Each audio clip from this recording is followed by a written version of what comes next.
If you invest the way people gamble in casinos, you're not going to do very well.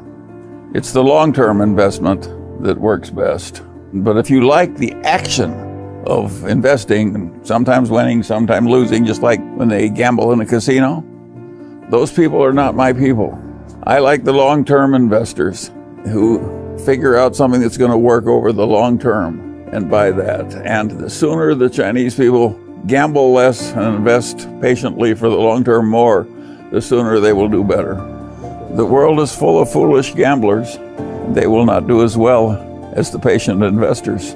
Well, I think it can be learned to some extent, and to some extent you're born with it. There's a saying in America they call a long attention span. They can keep their mind on a game or an activity for a long time until they've solved it. And the Chinese do have a long attention span. And that is a hugely desirable quality because you're more likely to get the right answer if you think deeply and hard about a subject for a long time. And it's odd that a group of people who are so good at having a long attention span like to gamble so much, which is quite counterproductive. A lot of people think there is such a thing as truth in the markets, that the market is going to tell you something just by bouncing around. That is not the way Berkshire Hathaway or Charlie Munger invests money. We have a view as to what the intrinsic value is of what is being traded, and we only buy it when we think it's worth more than we're paying. So we're trying to make a long-term investment by waiting for something to be underpriced and then buying it. And we don't give a damn about all these gamblers in the market. To me, they're just so much froth. And it's a foolish way to spend your time if you want to get rich. The Chinese market is going to create a lot of successful investors. If you look at Hong Kong, which has been full of Chinese people enmeshed in a capitalist order with a good securities market, that is going to spread all over China and increase in respectability and size for decades ahead. I anticipate that China's security markets and investing practices will get better and better for a long, long time. There'll be fluctuations, to be sure, but the long-term trend will be more achievement, more respectability, and higher prices. The Chinese who've gotten rich in Hong Kong over the last 50 years are not the short-term traders and the gamblers. It has been the long-term investors who sought out good long-term investments and stubbornly held them for long periods of time. And just as that worked for the Chinese in Hong Kong, it'll work for the Chinese on the mainland. It's not the short-term gambling that's good, it's the identifying the good long-term investment and sticking with it for a long time. My Berkshire Hathaway stock cost me $16 a share, and it's now selling for almost $300,000 a share. That's been a very good investment. It took a long time, and it was a long-term investment where I liked the people I was investing with, and I liked the companies I was investing in.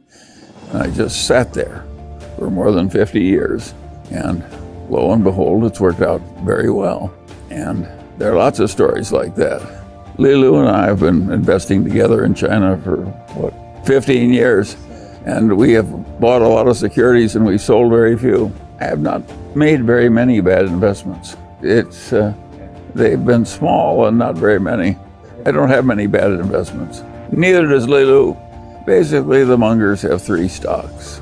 We've got Berkshire, we've got Costco, and we have an investment in Lilu's partnership. Three things. I'm well along in my 95th year. Three things. You don't need to own a lot of different things to get rich. The New York Times just interviewed and they asked me, why are these people in China so interested in Berkshire Hathaway and Charlie Munger? I know, it's very peculiar. It is very peculiar. Partly the book did it, but why do the Chinese like that book? I think the answer is that it sounds Confucian. China has a deep Confucian ethos. They want people to act modestly even though they're rich and powerful. They want people to constantly keep learning and to behave with dignity and reason and improve as they get old and keep working. Those lessons are not confined to one country. It just happens that Warren Buffett and I act like a bunch of people that take Confucianism very seriously. That's why they like us. They know I like books, so he will give me so many books that I either skim or read through 20 books a week. No, I get lots of books. I read a lot of biography and some history. I read almost no fiction. He asked me what other reason for the reason that we're suddenly popular in China. And I said, there's one more reason, is that Warren and I really like the Chinese. And of course, everybody likes people who like them. So that's what happens. Now you say, why have the Chinese gotten so popular with a couple of Omaha boys? That's something that a lot of Chinese don't understand. If you look at China with the viewpoint of a United States citizen, here is what you see. When the Chinese first came in here, they were trying to build the Transcontinental Railroad in the winter through horrible passes in the steep mountains. And nobody could do it. It was impossible. People were dying and it was just too hard. So they brought in like 50,000 Chinese coolies, who were in those days practically slaves. And they took those coolies up into the mountains in the winter and they said, you build a railroad. And they did. And the Americans couldn't do it by themselves. Well, that of course made a very favorable impression. Well, fade in, fade out. And now we've had all this immigration of Asians, Chinese, Japanese, Korean, Vietnamese, so on. And what have those Asians done in America? Well, they've come in and rapidly become doctors, lawyers, professors, businessmen, and so forth, and succeeded mightily.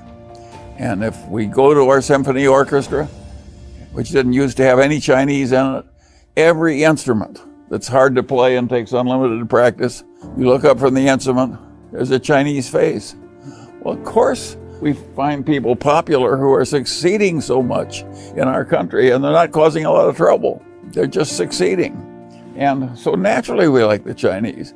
And I don't think the ordinary person on mainland China understands what an image of success China has in the United States because the Chinese Americans have done so well here. And the most extreme thing of all that nobody could have anticipated, nobody ever talks about it, and you should talk about it in your magazine, is because there was so much poverty in China and it was so overpopulated.